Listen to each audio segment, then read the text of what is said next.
Hello, Dumaguete. Hello, Negros Oriental. Hello, Sillimanians around the world. This is Joshua Soldivillo. And this is Ronelyn Vailoces, no? And you're watching Silliman. For Silliman updates, Silliman University declares a climate emergency as a call for urgent action to reduce human activities that cause climate change and to strengthen its existing environmental protection policies.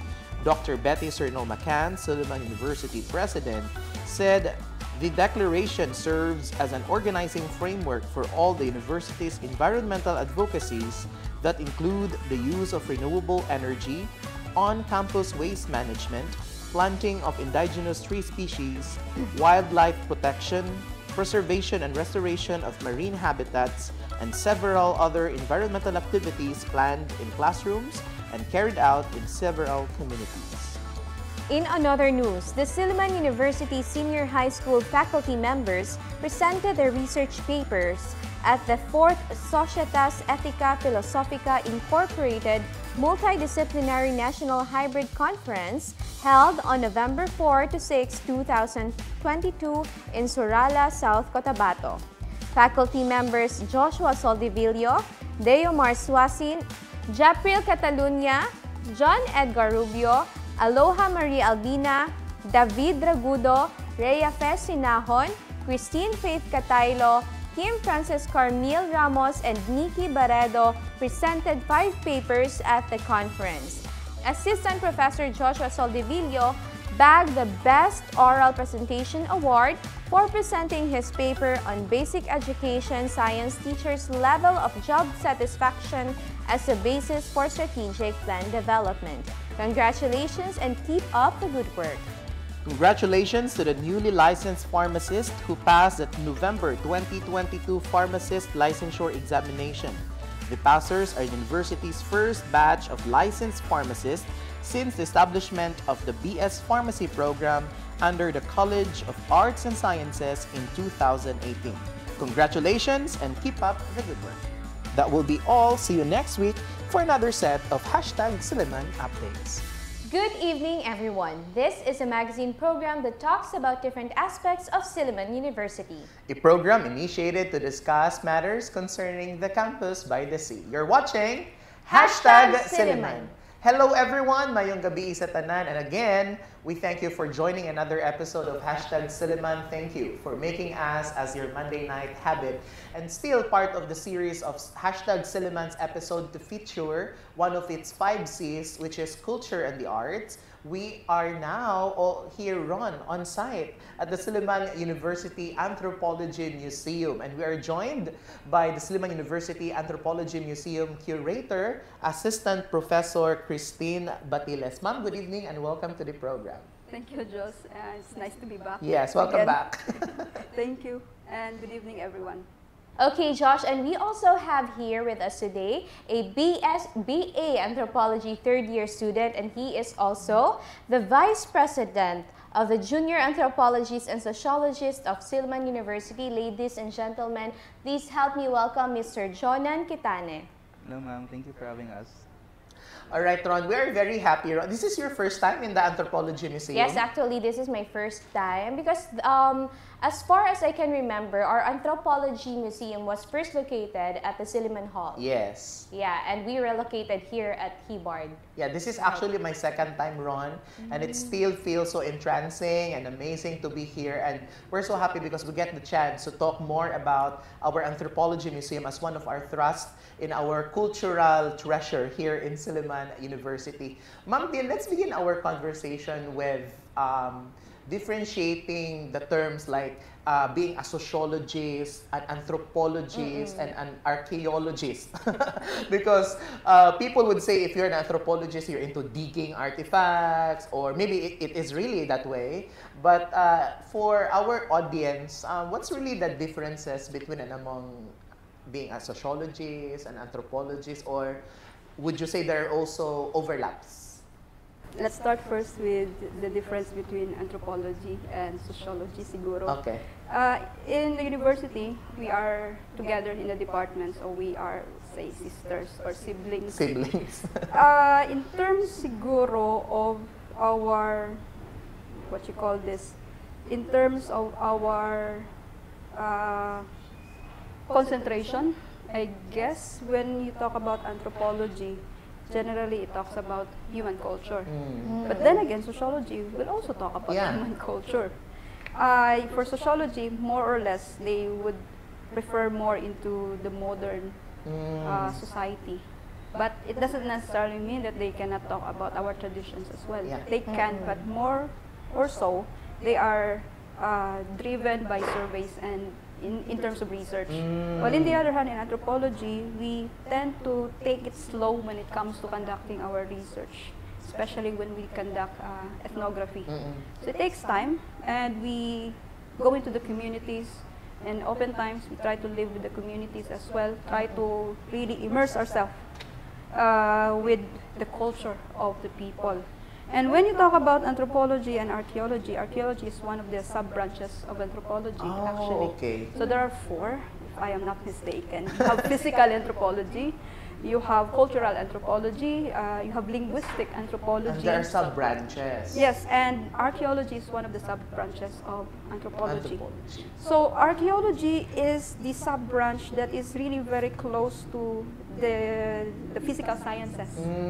It is because it utilizes a lot of sciences when it comes to its studies and research. Yes, research, like for example, when they do try to see the age of the artifact, carbon dating, and etc. and more.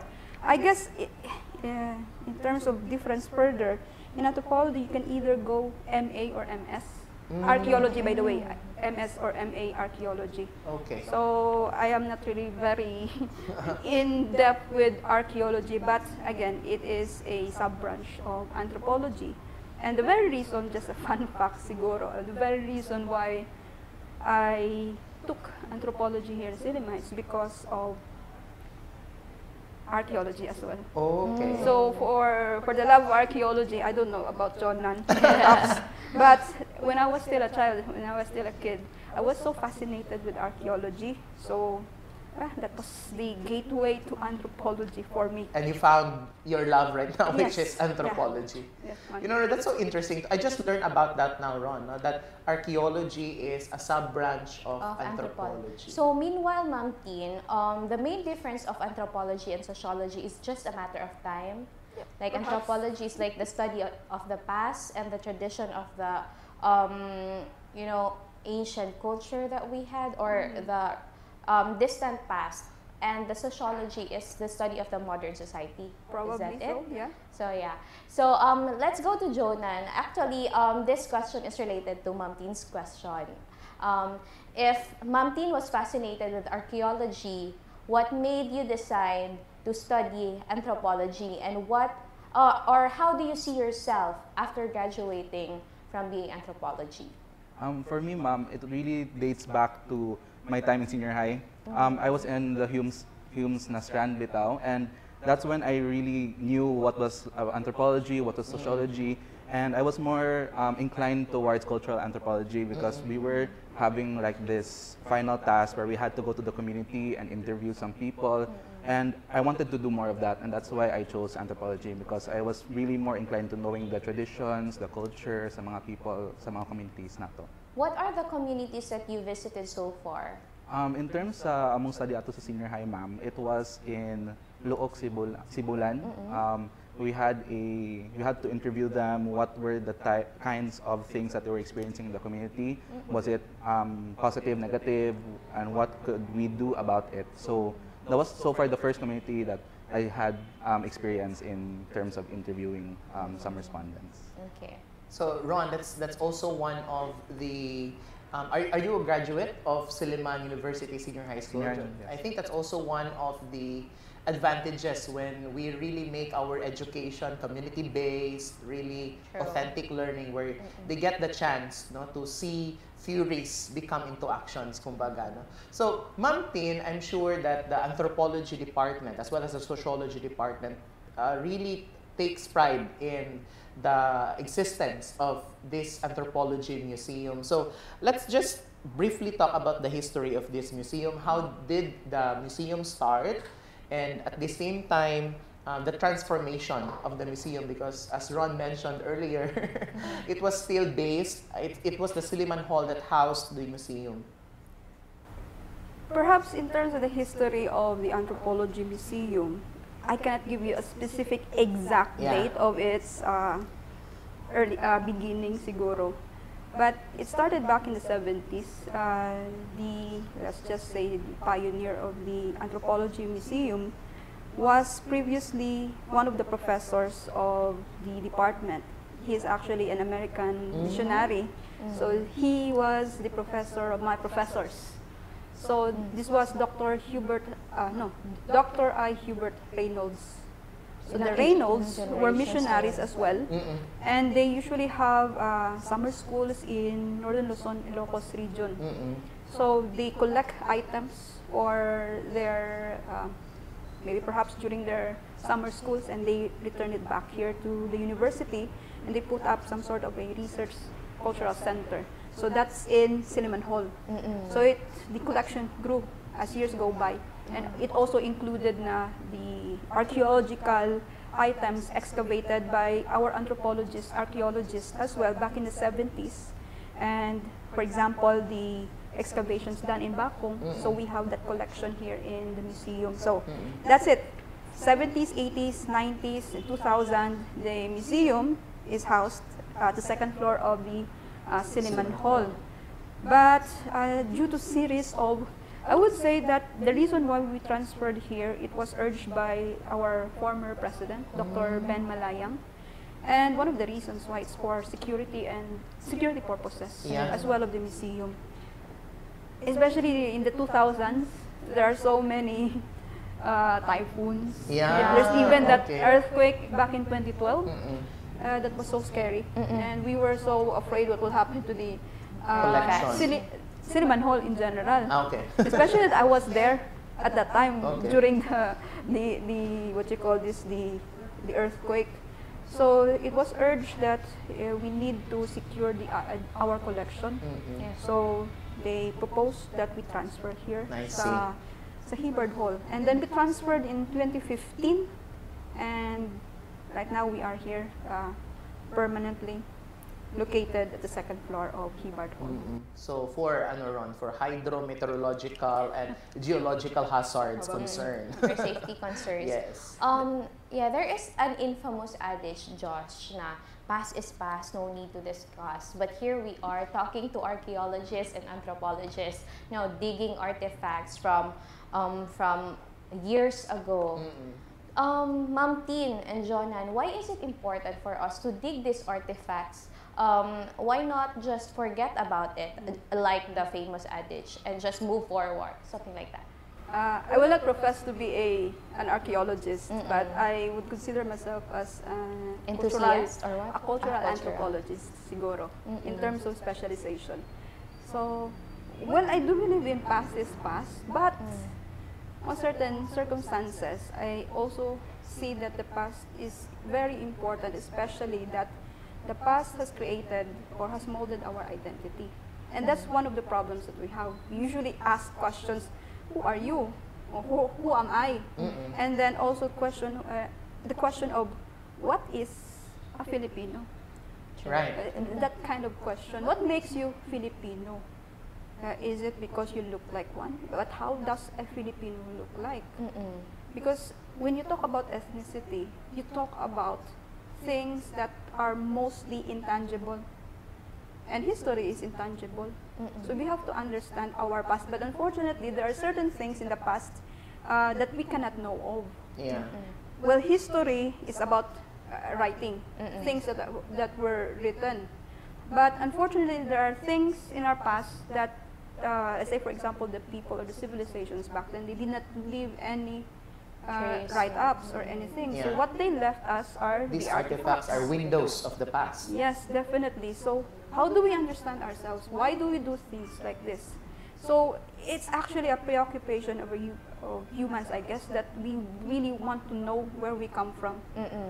So or like everyone, an inherent wanting to want to know where did we come from, perhaps.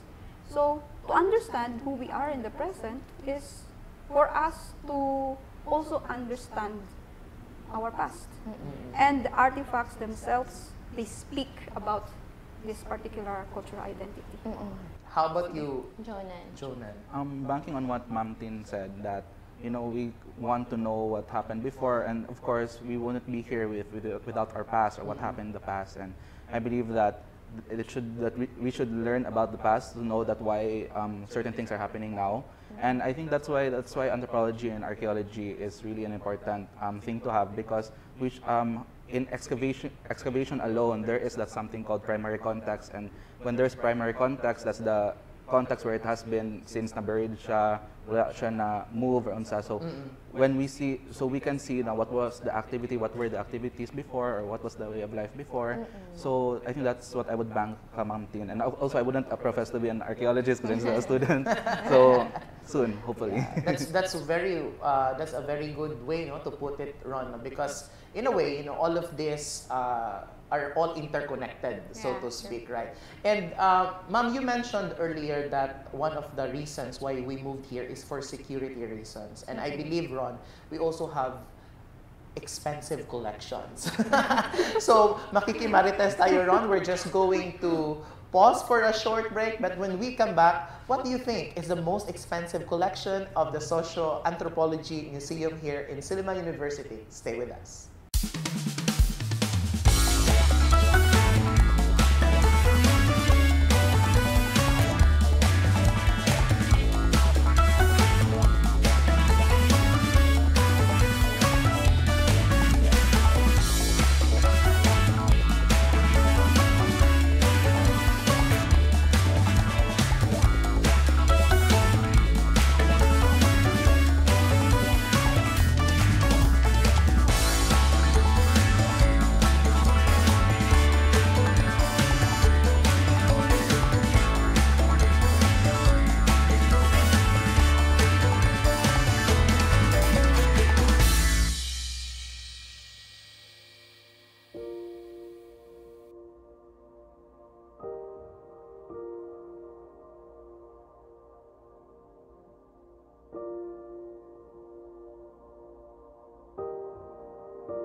Welcome back! You're still watching #Silliman, and before we took a short break, I actually asked Ma'am Christine about what is the most expensive collection of the Silliman University Anthropology Museum. But before you answer that question, Ma'am Tin, we believe that all of these artifacts have historical or if not anthropological significance. But how do we consider that this is an artifact? What, like, do we have a parameter to check whether, like, what if my ball pen from now, the ball pen that I'm using right now, let's say 50 years from now, will this be considered as an artifact?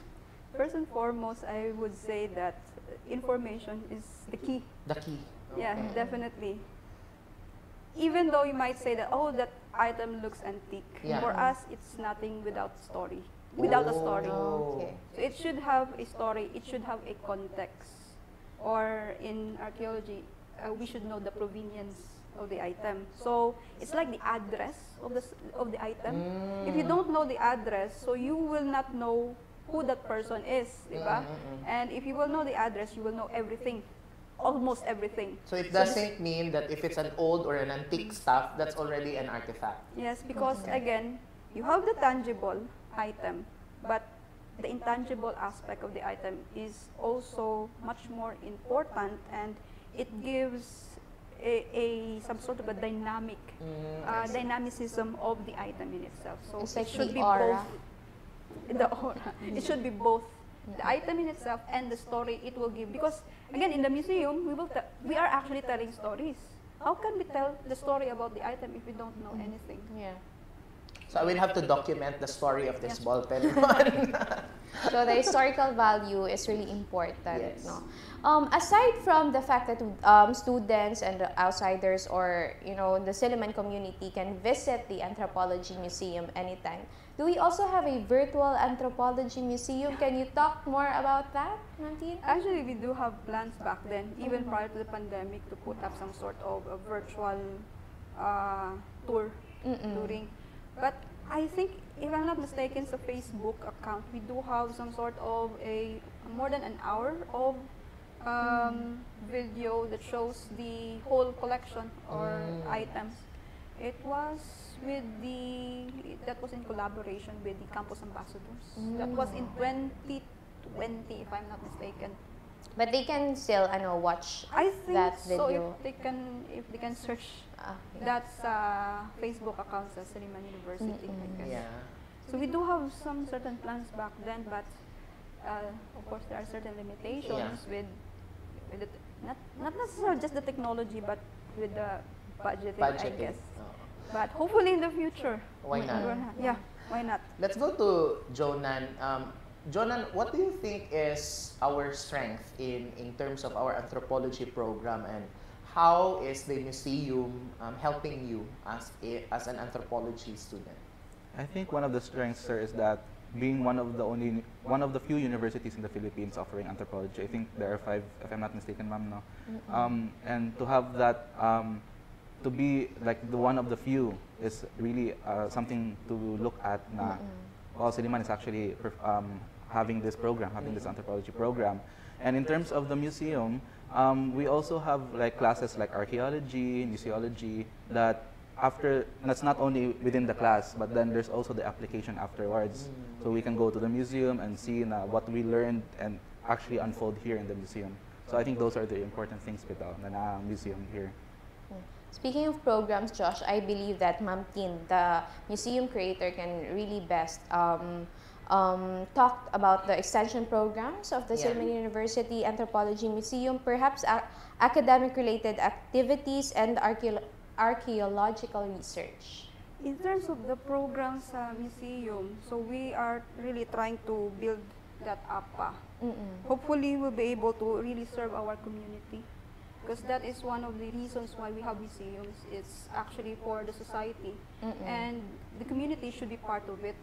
And hopefully, maybe perhaps in the future, we would like to further go into the communities and conduct researches, I guess, especially with regards to our tangible and intangible cultural heritage.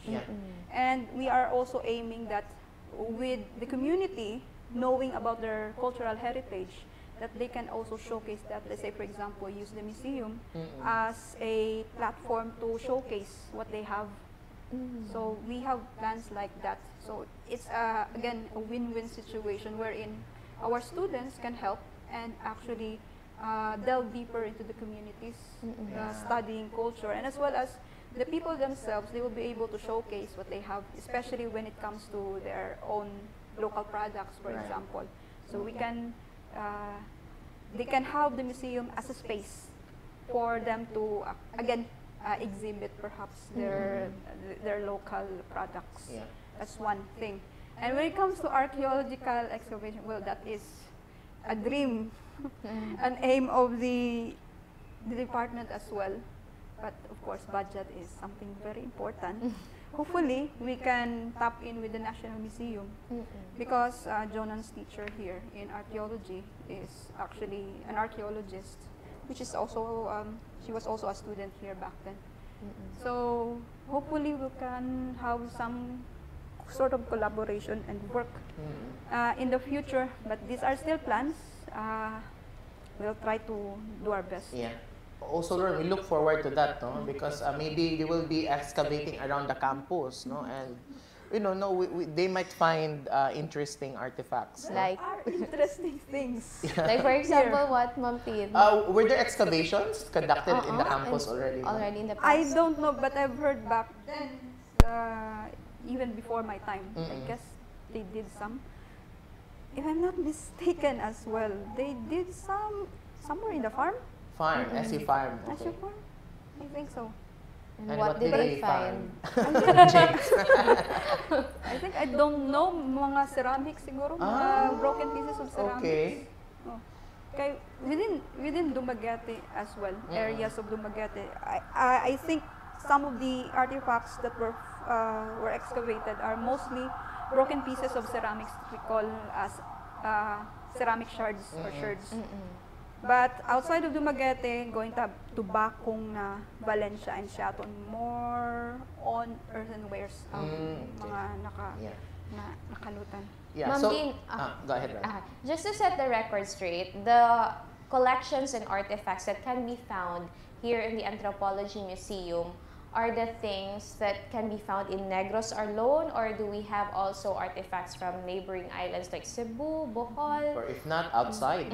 Yeah, majority comes from Negros. Oriental or Negros, I would just say Negros Island na lang, but mostly from Negros Oriental. But there are also some items that came from Mindanao in Sultan Kudarat. We have a collection of them.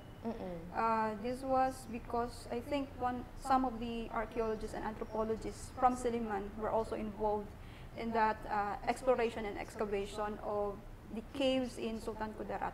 So we have the items here as well. So there are also some items that were gifted to us, donated by alumni and friends of Silliman. So these items came from other places as well. So we do have some foreign items as well here sa museum. And one of the latest addition to our collection is actually these rocks and minerals and fossils. Of course, these are, you might say, these are not anthropological. Yes, in a sense, but the family who donated it, they would want these items to be shown sa museum so that many people, actually because many people visit the museum, that's why they want it here. And we can always connect that with with human culture and anthropology, because some of these rocks are also associated with human history. So that's our latest collection. So majority again from Negros, but there are also mixture. items. It's a mixture of collections. How about you, Jonan? Do you have a specific favorite among the collections here in the Anthropology Museum? I think my favorite would be the Bacong excavation. Not only that, of course, it's from Bacong, it's from Negros Oriental, but also some facts about it, like I think you mentioned it to me, ma'am, the katong nag-sparkle, the fossil, the artifact rather would be sparkling if it's with the light because of the black sand that was at that time prevalent at that time in the area. So stuff like that really like. And then when you go to Bacong, you can imagine before it used to be like this. So really, I appreciate that kind of connection bitaw from the past and the present. So I think, yeah, that would be my So favorite. you have a much more holistic way now of when you travel, okay, Yeah. Bakong is like this because of that piece of history that you have learned here in the museum. So that's actually very helpful, Ron, no? Because of course in Silliman, we not only promote Christian education, but even like a holistic education, and that includes cultural and anthropological aspects. By the way, I would just like to add, for the visitors, the favorite sa mga visitors are actually our collection from Sikihor. Which is? The items for what you call this ethnomedicine. So this includes barang. Ethnomedicine. Barang and... Is that considered Because that's the cause of the sickness. The barang. Is that So right? that's the favorite mostly of the visitors, that they would like to know more about these plants, about how to heal, especially the love potion. That's their favorite. The gayuma. Is it true? Do we have Do we have some ml there? Are you going to use it? So ano siya? Okay, so you have the barang collections. Is it part, ma'am? Or do I keep on Barang pounding on the collection. barang? We don't have the barang collection, but we do have an explanation how barang works or how they do barang. I mean, But So- is it really true, the barang, the concept of barang, or did someone suffer from it already, or it's just hearsay or rumors? I met someone, a visitor, a couple of years ago, and she said that it's not him, but he experienced one of his friends. Ingato jud. So I don't know. I will not say that it is not true or it's true, because I mean there are a lot of things that science cannot even explain pa man. And barang is one. Who knows if there is a scientific So, explanation of Jonan, barang. you have a potential thesis topic Yes. to explore Not that for another experience of people about barang. Anyway, Ma'am Tin, we've been talking about the significance of the museum in relation to Silliman University as an institution, to your department as an academic unit here in the university. But and let's start to talk about the loss of relevance.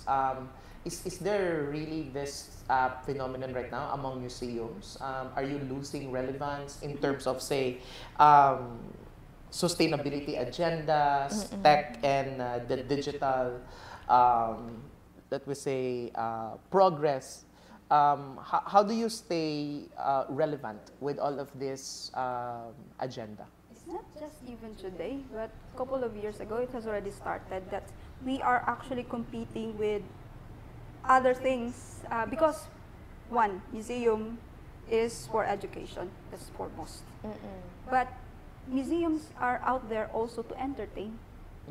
It's one of the things that, it's one of the thrusts of the museums, to educate and entertain people. And when it comes to entertainment, we have a lot of competition. So how do we attract visitors? That's why one of the things that, well, kind of the things that we have to deal with. Challenging part. The challenging part. And most of the museums out there, they're already using technology to really attract more visitors. For us, we're not really technology driven. We're still an old school museum, but we're trying to adapt with the times as well.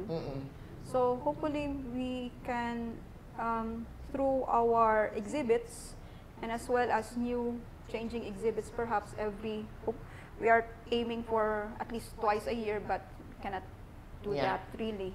So once a year we have certain exhibits that will attract visitors. But I would say so as the only museum, I would say, in Negros Oriental, we are one of those places that really visitors would like to stop and look into. So we're not losing visitors, actually. We're gaining more and more. And especially we just reopened back in June. So we are actually trying to gain what we have lost for the past 2 years. And hopefully with what you call this, with what is happening around us, that we can go back to the actual numbers that we have back then prior to the pandemic. So it's a challenge. What we need to do is really to step up our game as well. and do more that can bring more people, and with the help with students like Jonan, mga younger generation, that they know more things, how to deal with technology. So hopefully we'll be able to come up with better things in the future as well. Thanks for that, Ma'am Dean. Now, Jonan, I'd like to know from a student's perspective, why should people, or why should, senior high school students, especially those who will be graduating this year, why should they enroll in the anthropology, especially in Silliman University? I think, first of all, for the Hume students out there, the Hume's program and most of the things that we learn sa Hume's really connected to anthropology and sociology.